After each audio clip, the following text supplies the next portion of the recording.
Brothers లో ఆషాఢం KG sale మళ్ళీ మొదలైంది. మరెన్నో క్రేజీ ఆఫర్స్ ఖైదీ చేయండి ఆర్ఎస్ బ్రదర్స్. ఖరాబ్ ఆ సాంగ్ గురించి అసలు నీకు నువ్వు ఇందాక చెప్పినట్లుగా కూడా one of those songs which gave you that huge recognition. నేను సింపుల్ గా చెప్తాను, నేను చాలా ఇంటర్వ్యూస్ లో చెప్పాను, దిమాగ్ ఖరాబ్ ఈజ్ అ సాంగ్ నా పేమెంట్ పెంచిన సాంగ్ మార్కెట్లో. అప్పటిదాకా ఇంత తీసుకుంటున్నా, ఇంత చేసింది ఆ పాట నా పేమెంట్ని. అవును, ఓపెన్ గా చాలా స్టేజ్ షోస్ దగ్గర కూడా చెప్పావు ఇదే పాయింట్. నా పేమెంట్ పెంచిన సాంగ్, నాకు మార్కెట్ క్రియేట్ చేసిన సాంగ్ అది. యాక్చువల్లీ ఆ సాంగ్ విన్నప్పుడు సాకేత్ అంటే people who know you personally know your energy levels. Saketh అంటే ఒక పవర్ హౌస్ అని మాకు తెలుసు. బట్ ఆ సాంగ్ లో was it a challenge film vibe కి ఆ ఎనర్జీ మ్యాచ్ చేయడం, are were there any challenges while singing that song? There was the biggest challenge when I was singing that song is Mani Sharma sir's song. Mani గారి recording అంటే ఇప్పటికీ I will bet you Shankar Madhavan గారి దగ్గర నుంచి శ్రేయా ఘోషాల్ గారి దగ్గర నుంచి యు నేమ్ ఎనీ సింగర్ అందరికీ అవును తెలిసి పాయింట్ విన్నాం. డిపెండింగ్ ఆన్ దేర్ స్ట్రేచర్ ఒక 1/2 లీటర్ నుంచి ఒక 5 లీటర్స్ 10 లీటర్స్ వరకు ఉంటుందన్నమాట అది ఆ బ్యాండ్ విడ్త్. సో నేను ఒక 3.5 లీటర్స్లో ఉండే అప్పుడు. బికాజ్ మణి గారు చిన్నప్పటి నుంచి మై ఐడల్. నేను మ్యూజిక్ కంపోజింగ్ చేయాలి అన్నప్పుడు నా మైండ్లో ఉన్న 2 పేర్లు వర్ శంకర్ ఎహసాన్లాయ్, మణి శర్మ గారు. వీళ్ళిద్దరు నాకు మ్యూజిక్ డైరెక్షన్లో దేవర్ మై ఐడిల్స్. నేను చిన్నప్పటి నుంచి వాళ్ళ పాటలు ఇది ఎలా చేసుంటారో, ఇది ఎప్పటికైనా మణి గారికి ఒక వర్క్ ఏదో చేయాలి అన్న స్టేజ్లో this is my first song ever that I have sung for Mani garu. In front of him that to in front of him కాలేదు, first in front of him పాడుతుంటే ఏంటి ప్రాబ్లం అన్నారు. మీ ముందు నేను పాడలేను, మీరు ఒక ఛాన్స్ ఇస్తే అనేసావా, చెప్పేసావా? కొంచెం దేవుడు దయ వల్ల కొంచెం మనం అవుట్ స్పోకింగ్ కాబట్టి ఇది అడగడానికి కూడా చాలా మందికి భయం. నేను కొంచెం అంటే దాని ముందు లక్కీలీ నేను వర్క్ చేయలేదు, కానీ ఒక చిన్న ట్రావెల్ ఉంది మాకు, వేరే సోర్సెస్ త్రూ మాకు ఒక ట్రావెల్ ఉంది.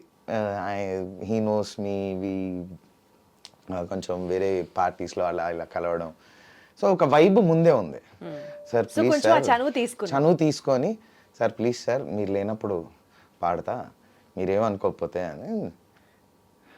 ఛీ చావు అన్నారు.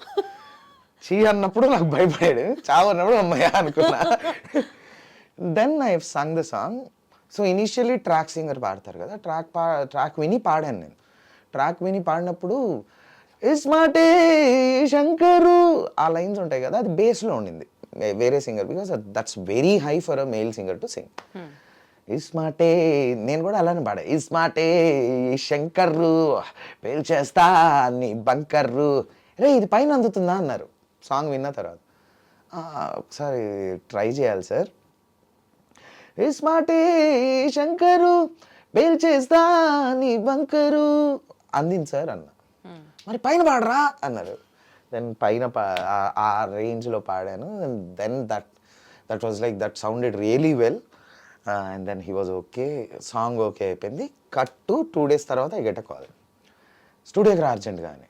మళ్ళీ ఏమైందా అని భయపడుకుంటూ స్టూడియోకి వెళ్ళి డోర్ తీసేసరికి పూరి గారు కూర్చొని ఉన్నారు, మణి గారు కూర్చున్నారు. నమస్తే సార్ అన్న. మీరు కూర్చొని ఏం చేసుకుంటారో చేసుకోండి, మీరు అడిగేది నాకు రాదు, నేను పైకి పోతున్నా అని చెప్పి వెళ్ళిపోయారు ఆయన. నాకేం అర్థం కాలే. సార్ అన్న పూరిగానే ఏం లేదు నాకు కొంచెం తెలంగాణ వర్డ్స్ కావాలి, మా ఇద్దరికి అంత తెలంగాణ వర్డ్స్ కాదు, నువ్వు తెలంగాణలో పుట్టావు కదా. ఏం సార్ అని. Then the greatness of Puri garu is to get what he wants. He narrated me the story like in 15 minutes. ఒక ప్లాట్ చెప్పారు నాకు. మూవీ ముందే నాకు luckily I got to know the story of Ismart Shankar. So ఇక్కడ నేనేమనుకుంటున్నానంటే, 2 హీరోయిన్లు, వాడు అప్పటికే తాగేసి ఉంటాడు, అది అయిపోయి ఉంటుంది, ఆపరేషన్ అయిపోయి ఉంటుంది, సడన్గా ఒక అమ్మాయి కనిపిస్తుంది, మళ్ళీ ఇలా అనేసరికి ఇంకో అమ్మాయి కనిపిస్తుంది.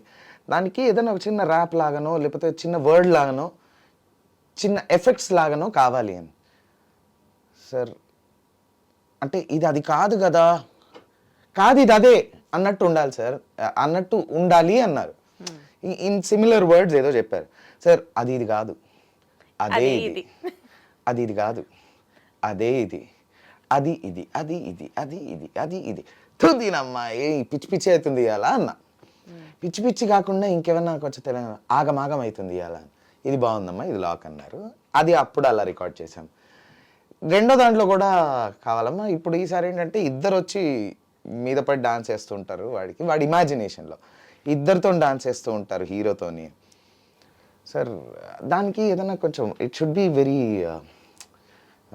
కొంచెం మంచి ఫుడ్ రిలేటెడ్ ఏమైనా చేద్దామా, తెలంగాణ స్టైల్లో ఆర్ హైదరాబాదీ స్టైల్లో ఏదైనా. Sir double ka meetha sir, Hyderabad's most famous sweet sir. Double double double double ఇద్దరు ఉన్నారన్నారు కదా సార్, డబల్ కా మీఠా అని పెడదాం సార్ అని. అది ఓకే అయింది. కిందకు వచ్చారు సార్. అందుకనే మీ ఇద్దరిని కూర్చోబెట్టాను. అయిపోయింది కదా, ఓకే ఇప్పుడు రికార్డింగ్ అన్నారు. అంటే నేను డబుల్ కా మీఠా అది ఇది కాదు వరకు అప్పుడు చెప్పాను పూరిగా. దెన్ మణి గారు వచ్చి దాని ఇంప్రూవైజేషన్స్ చేసి అది ఇది, అది ఇది, అది ఇది, అది ఇది, ఆ కట్టింగ్స్ ర్యాప్స్ ఇవన్నీ అప్పుడు చెప్పారు ఆయన. And then double double double double voice change ఆ సిస్టంలో అదంతా చేసి ఇట్ వాస్ ఫన్. అసలు ఒక పాటకి ఇంత వెనకాల హిస్టరీ ఉంటుందా సాకేత్, ఇంత హార్డ్ వర్క్ ఉంటుందా అసలు? అసలు పూరి గారు నిన్ను అప్రోచ్ అవ్వడమే ఇట్ ఇస్ లైక్. పూరి గారు అప్రోచ్ కాదు, మణి గారు నన్ను పిలిపించారు. పూరి గారు నేను ఫస్ట్ టైం చూడడం అదే. బికాస్ మణి గారికి తెలుసు నేను హైదరాబాద్ పాడాలి అన్నది ఒక యాంగిల్, కానీ నువ్వే మధ్యలో వర్డ్స్ కూడా కలిపేసేసి పాడించాలి అన్నది అంటే అది మణి గారికి credit. His idea, his vision. వీడు హైదరాబాద్ లో పుట్టాడు, వీడికి ఆ వర్డ్స్ తెలుస్తాయి అని ఆయన నన్ను నమ్మడం. It is completely his. అంటే నీలో ఒక చిన్న లిరిక్ రైటర్ ని తట్టి లేపారు మణి గారు. ఉన్నాడు ఒకడు. ఉన్నాడా నిజంగా? దాచుంచాను లోపల. ఎప్పుడు తీస్తున్నావు బయటికి? మనకి ఎప్పుడన్నా ఇలాంటి స్పెషల్ సాంగ్స్ అప్పుడు రాస్తా పాడుతా నేను చాలానే నా యూట్యూబ్ ఛానల్ కి. అది కేవలం అక్కడికే పరిమితమా? You have never tried on those lines, lyric writing మీద ఎప్పుడు ఫోకస్ చేయలేదా? నాట్ అంటే అవసరం పడలేదు. Luckily many friends of mind and the big lyricists who love me and encourage me and write lyrics for me. నేను అడగంగానే అనంత్ గారు కావచ్చు, శ్యామన్న కావచ్చు. సో అవసరం పడలేదు. వాళ్ళు రాసిన దాని మీద మనం రాస్తే ఏముంటుంది? ఏమో ఎవరికి తెలుసు. ఇప్పుడు చూడు నీ పాట ఈ పర్టికులర్ వర్డ్స్ కోసమే మళ్ళీ చేసి పాడి ఇదంతా సూపర్ హిట్ అయింది. ఈ పాట గురించి ఎస్పెషల్లీ డీజే అమరీష్ నామ్ గురించి అంటే ఆయన అది అనురాగ్ ఇంకా సాగర్ అన్న. సో ఫస్ట్ ప్రోగ్రామింగ్ సాగర్ అన్న చేస్తున్నాం. సాగర్ అన్న ఇస్ మణి గారి అబ్బాయి, మహతి సాగర్ అన్న అనురాగ్ కలిపి డీజే మణి శర్మ పెట్టారు. నా పేరు వద్దని చెప్పి ఆయన దాన్ని ఏఐలో ప్రోటూల్స్లో రివర్స్ చేశారు, లాజిక్లోనో ప్రొడ్యూసర్ సాఫ్ట్వేర్లో రివర్స్ చేశారు. So it is there's. అదంతా అయిపోయాక పాట అప్పుడు ఎవ్రీథింగ్ వాజ్ రెడీ. దెన్ అప్పుడు వీడితో పాడించాలన్న ఐడియా వచ్చింది. సో అది పుట్టినప్పుడు నేను లేను కూడా. It was Anurag's and Sagar అన్న ఐ గెస్. సరే ఒకసారి పాడైతే ఈ పాట ఫుల్ ఎనర్జీ. ఇస్మాటే శంకరు పేల్చేస్తా నీ బంకరు, అసలుకునే కిరాకే నెక్కలకే, మసులుతుంది దిమాకే నువ్వే ఫసకే, జిల్లెలమ్మ జిట్టా పిల్ల పాల పిట్ట, జిల్లెలమ్మ జిట్టా నిన్నే తేలై కుట్టా.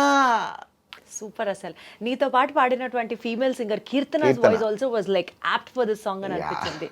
Full energy, full. మళ్ళీ ఇదే కాంబినేషన్ రిపీట్ చేయాలని రెడ్ లో డించక్ డింకా నేను, కీర్తన శర్మ, శ్యామన్నని రిపీట్ చేశారు మణి గారు అండ్ రామ్ గారు కలిసి. సేమ్